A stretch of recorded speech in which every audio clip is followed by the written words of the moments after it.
Hi, it's Dave. Happy weekend. Hope you're having a great weekend. It's obviously nice and bright out. It's not sunny today, not where I live. Maybe someday soon. Hey, I wanted to let everybody know, all my subscribers and anybody who happens to follow this channel, I have this chirping noise in the background. It sounds like I'm a fire alarm degen that can't seem to change the battery on the fire alarm. That's not the case. I live in this house that's probably 300 years old in upstate New York. And over the years, there's been this multiple layers of fire alarms and burglar alarms. There's like 4 different systems in the basement with different battery packs and different levels of wiring that I can't quite figure out. So I have this alarm system, fire system that is connected to batteries somewhere in this house that I can't figure out. And the alarms are not working.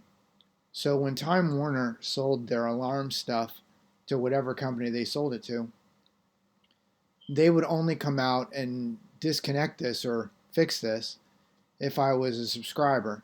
But I didn't want the alarm system. I just wanted this thing turned off and fixed. So I'm just sharing that because every 42 seconds, every day of my life, every hour of my life, this thing beeps until whatever battery that it's using dies, wherever it is, because I can't seem to find it. And I was an electrician. I actually know a little bit about electricity, and I just cannot seem to find this thing or figure it out. But that's what the chirping noise is. I wanted to let you guys know so that you don't think that I've got these health issues probably because I'm the kind of guy that can't even change the battery in a fire alarm. That's not the person that I am. And I'm apologizing for this chirp noise. I have to listen to it 24 hours a day. Trust me. It's horrible. I hate it. And I'm hoping at some point this battery dies. But I want to share that with you guys because I know that that has been a concern or a thought from quite a few people. So I wanted to share some updates of some things that are going on with my system and my body and my particular situation. So I shared a post a couple of maybe last week about these cracking noises from my joints, mostly from my elbows and my shoulders mostly, but up there was right there. But actually, it was my hands. Most of my joints all make cracking noises, and I know that that can happen because you get air bubbles in your joints. But it's just weird because these cracking noises seem a little bit bigger than a air bubble in my joint. Maybe it is. I don't even know. But it seems like this cracking is starting to go away a little bit, starting to get a little bit more comfortable. Um, my muscles seem to be feeling like they're starting to build again, which is good because that means, I guess, the insulin is actually providing the nutrient to the muscles and my bone mass, and it feels like it's actually growing again, and I'm starting to get some strength back, which I'm happy about. It's less uncomfortable, I should say that. So the joint cracking, yeah, what is weird is that it's gone from my elbows and my shoulders. Actually, I can feel changes in my spine, which is very hard to explain. Like it makes my spine very tight, and if I'm standing up or walking around too long, my spine feels like it's getting tired and I need to sit down. And I'm hoping it's because, like I said before, that my muscle mass is growing in my spine and my entire body is what I'm hoping. It's what it feels like, at least. I wanted to share with you guys that I have taken supplements over the last 2 years as I was trying to figure this whole thing out, as I didn't have access to a doctor or medical tests, and I kind of had to figure most of this out myself. But I have taken supplements over the years. At one point, I was taking taurine because I thought it was nerve related, and I watched a video about how taurine helps with this, taurine helps with that, and that didn't do anything for me. At one point, I took lion's mane mushroom extract because I thought that it was a problem that I was having in my brain. and that, it was a nervous thing in my brain. And I will say that that gave me really, really unusual dreams, but didn't positively help me. I've also taken berberine over the last couple of years, a berberine supplement. And again, I'm not a doctor. I'm not a healthcare specialist. I've just gone onto YouTube and onto Amazon and done a lot of research and tried to figure things out for myself. But I have taken berberine, and at one point I was taking a higher dosage of berberine, and it did feel like it was helping. It definitely helped maybe direct the glucose in my system to the muscles when I started actually being able to actually work out and walk more. I felt like the berberine was keeping me from crashing because of the glucose and maybe helping me better use insulin. I don't know. But I was taking a larger dosage of berberine once a day, and then I didn't think that that was the right thing to do, so I bought smaller dosages and I would take it 2 to 3 times a day around when I was eating. When I was eating once a day, I could just take one pill and it was easy, not a problem. And like I said, it did seem to work, but I mean, I'm not totally sure. I have no idea for sure. But as I started eating more, I didn't want to take berberine multiple times a day, so I bought smaller capsules and I took it more times a day. The recommendation is up to 1,500 milligrams a day, 3 times a day, with meals, which is actually what I'm doing now, and it does seem to be helping. But I'm posting this on here because I am curious to know if any of you folks actually have taken berberine or take berberine, or what your thoughts are, what your experience with it is with it, or actually any other of these blood glucose supplements, because they're all seeming so sketchy. But I don't know, it's like you go to some of these supplements and it says, oh, it helps with blood glucose. Oh, it also helps you lose weight. Oh, and it makes you run faster. It makes you dance better, and it makes your voice much more in tune. It's like they don't specifically say that, but it seems like the marketing team adds whatever they want to add into the description of the product. Anything legally that they can add, they will add to get people interested in, I don't know, to hit the algorithm so they can sell more. I don't know. But I'm curious to know if anybody's taking berberine and what your experience is with it and how it's worked. And I only started taking berberine because I had read that it was a direct equal to metformin, which when I figured out that I was having diabetes problems. I mean, I could have, of course, gone to a doctor, gotten diagnosed, and probably gotten subscribed metformin, but I didn't necessarily want to avoid that, but I did want to try to at least figure out what I could do myself and to try to make some changes. So again, I'm curious to know what your experience is with any of these supplements that supposedly help with diabetes, metabolic issues, or prediabetes. I'm curious to know what your experiences are.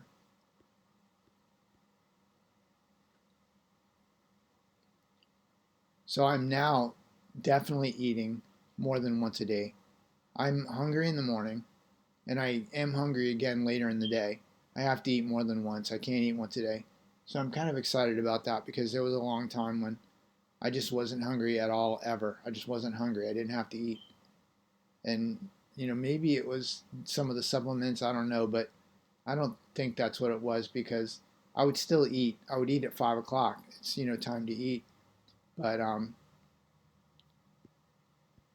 now I'm actually hungry in the morning. I'm hungry around lunch, and I'm hungry around dinner, so I have to eat multiple times a day now, which is good news.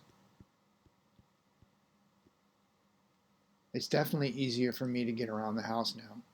It used to be difficult for me to stand up and walk away from this chair that I sit in, because I didn't have the strength, I didn't have the coordination, or it was just easier to stay sitting, and it was too sketchy to try to get up and walk away. Trying to walk from the other end of my house with a cup of water was not impossible, but very difficult for me to get to where I want to sit with the full cup of water. I'm better off just standing next to the refrigerator, filling it up, and then drinking it and then walking away. But so walking around, getting around is a little bit easier. I'm happy about that. I'm hoping that soon I'll get my strength back again, my coordination back again, and be able to get up and check my mail, because I haven't gone up and checked my mail in quite some time. So I'm hoping that's going to happen pretty soon. I will say with the exercise that I've been doing lately that does help is, and I had seen videos on YouTube about standing up and sitting down, standing up and sitting down. And I did do that, actually. I did that. I would stand up and sit down 40 times. I'd stand up and sit down 50 times. Stand up and sit down 60 times. And that all, it did help. It absolutely did help. And if you're having a hard time standing up, I think that standing up and sitting down multiple times until you can do it comfortably is very helpful. One thing that I started doing that sometimes I can do it, and sometimes I'm going to be honest, I cannot do it. I get down on my knees and my hands or my elbows, and I get on the ground on the carpet in a kind of a padded place. I'm not doing this on a cement slab or on a wood, floor, but I get down on the ground, and I actually have to kind of manipulate my legs around, get them underneath me, and then I try to stand up. I think it's the best exercise that you can possibly do, because if you can't stand up from the ground, I mean, how can you go anywhere? How can you do anything? And I, for a very long time, was not able to do that. So when I'm physically feeling better, on my good days, I should say, I absolutely can get down on the ground and stand up 3 to 4 times before I'm just feeling exhausted. But I feel like the more that I'm doing that, the more that my body is letting me know that it's doing better, which I'm happy about that. So again, I think that a very good exercise is to be able to get on the ground, stand up to standing. And I think that everybody should be able to do that, but I'll be honest, I wasn't able to do that. If you're not able to do that, you don't have to get on the ground and stand up the first time. For the first couple of times, I had to hold on to a wall or hold on to the bed. But after a while, I was able to get my legs underneath me so that I could actually stand up. And the more that I did it, the more I could feel the strength kind of regaining back into my legs. And it definitely did feel better. Now I'm hoping to get past this thing with how my spine is feeling, and I can get back to just standing straight up without being all wobbly getting up. So one of the interesting things that's happened to me in the last probably 2 weeks is, for a very long time, I would eat at 5 o'clock, because we all eat at 5 o'clock. It's when we eat. But I would eat at 5 o'clock because almost immediately after eating, I would be looking at my bed and thinking, oh my gosh, I'm exhausted. I need to go lay down. And of course, as soon as I'd lay down, I would fall asleep. And then I would wake up at 11 o'clock at night, wide awake again. And so I would eat around 5 o'clock. I like to eat when it's still light outside. But then I would immediately fall asleep and be asleep. Now I'm happy that I can eat at any given time in the day, and I don't immediately fall asleep. I'm processing the nutrients and the glucose, and it's not just knocking me out. So I'm happy about that. It does kind of feel like the neuropathy in my hands is getting slightly better. I'm not going to say that it's getting better, but occasionally it feels less uncomfortable. Now, I still haven't gotten coordination back in my hands, which kind of sucks. Like trying to screw in a light bulb is like impossible when you don't have the coordination in your hands, and it's very weird. But I'm starting to feel like I'm getting some of the feeling back, and the nerve feeling back into my hands, which I'm happy about that.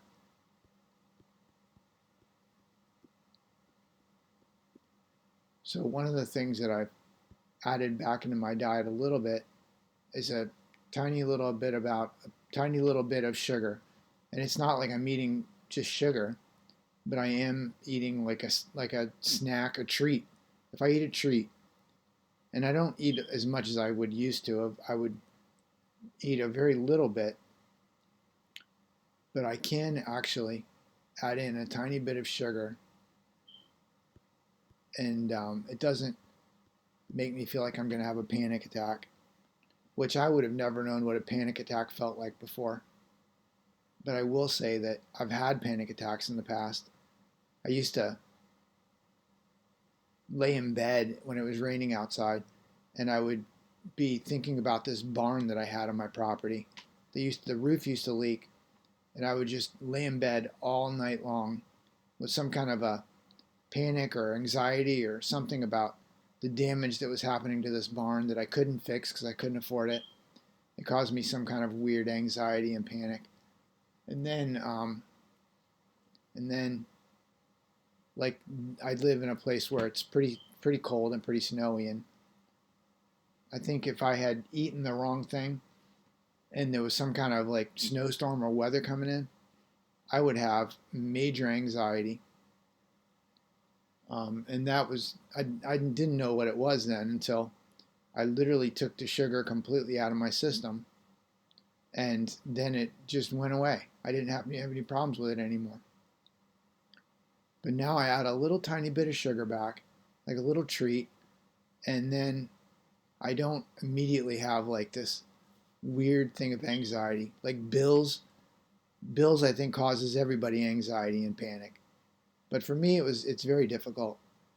Um, and it's not that I don't care about it at all anymore, but I don't feel like that impending doom anymore, which I'm happy about.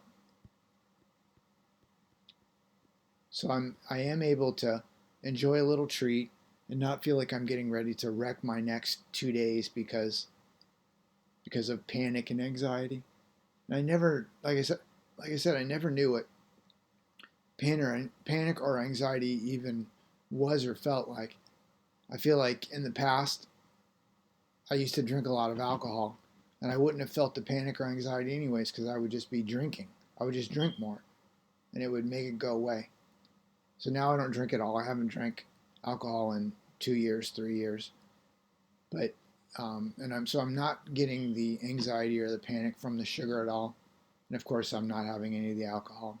So that being able to eat sugar again, I feel like it's kind of nice because every now and then I feel like I want to have a treat, and I'm happy to be able to do that without worrying about impending doom, the feeling of it.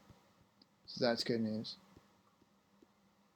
So I am able to eat again and not have to like go to sleep or go lay down immediately.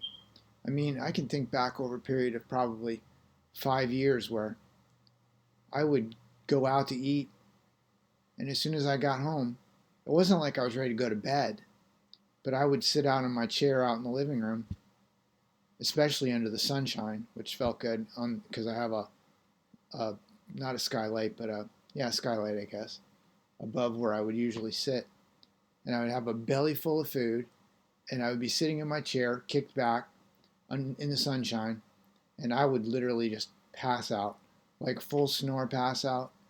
I would be completely asleep.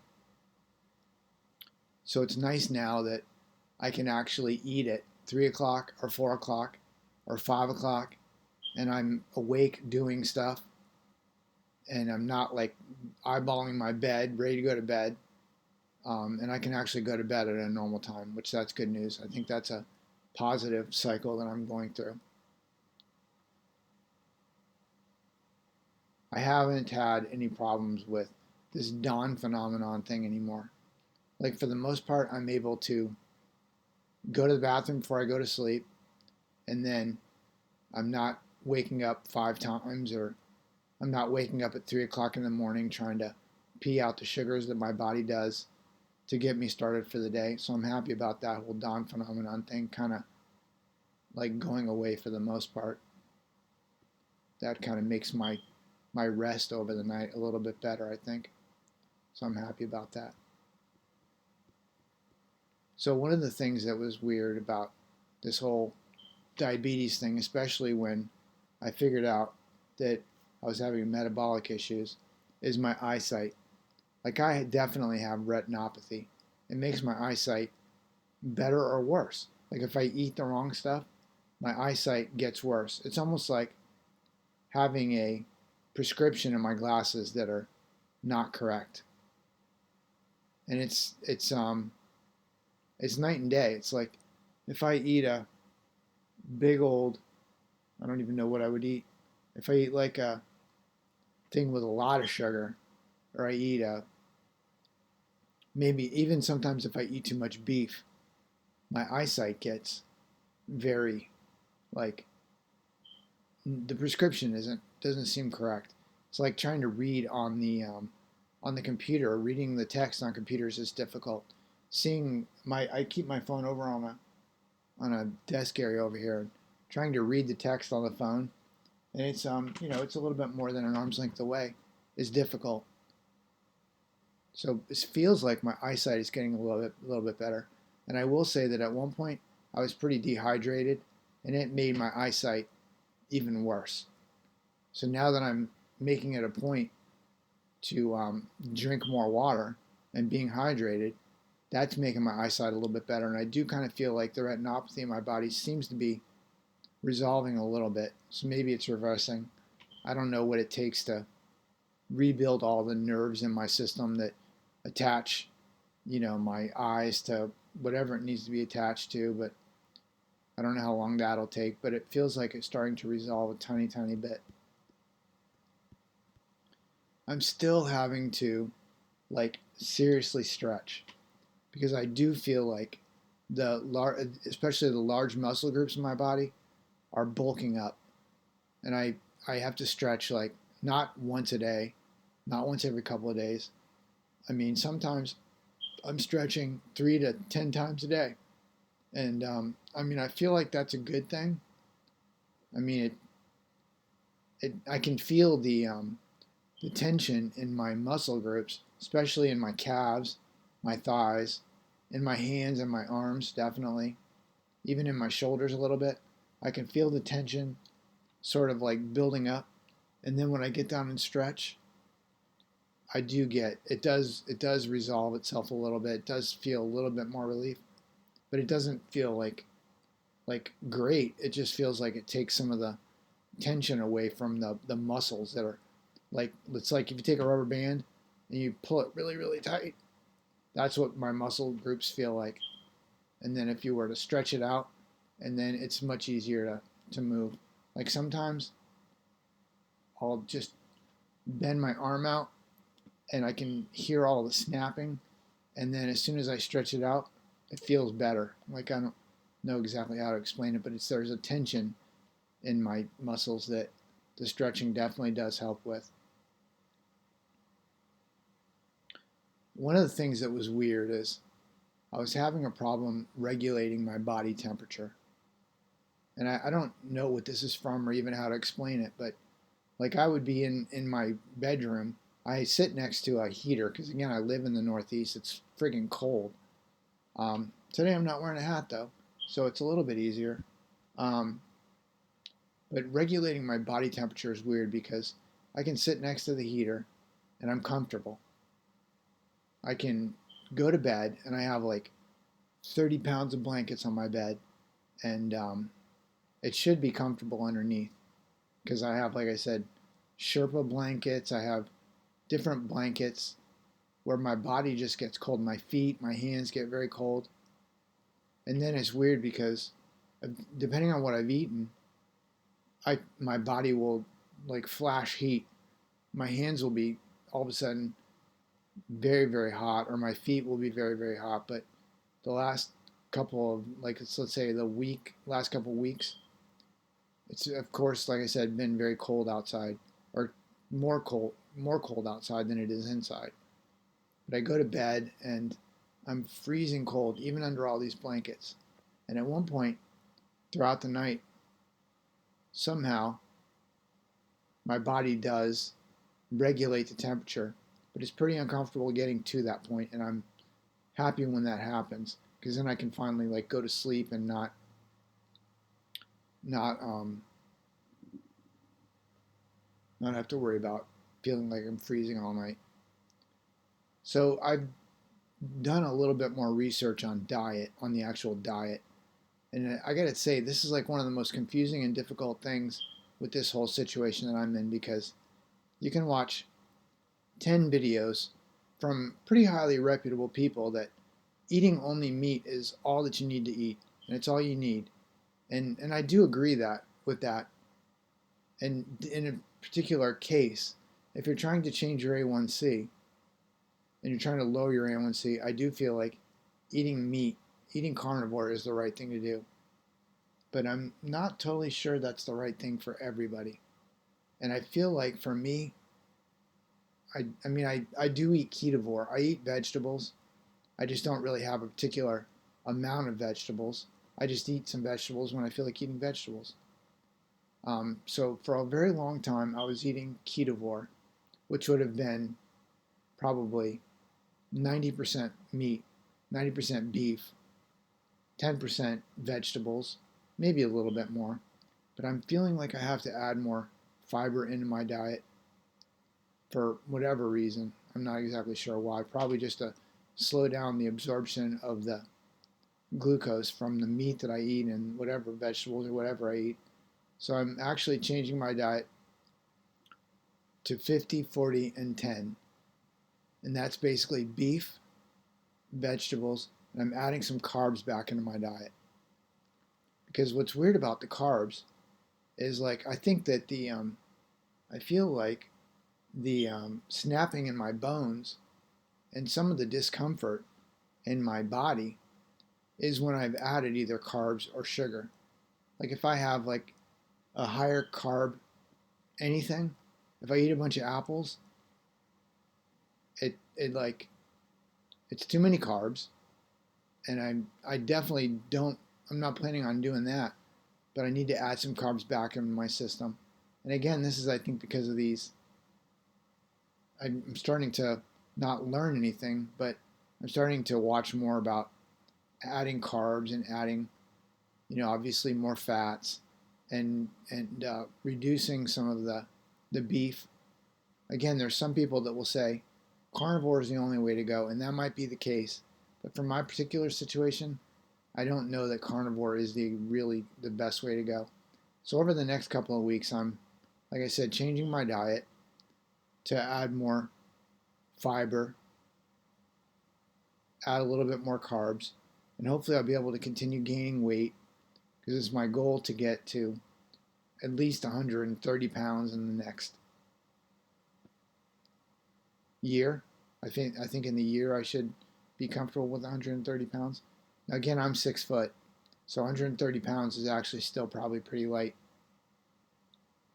Hopefully I'll be able to gain all this in muscle and bone mass. Getting all that back again would be very helpful. Anyways, if there's any questions or any comments on this post, I really appreciate all the comments that I've gotten.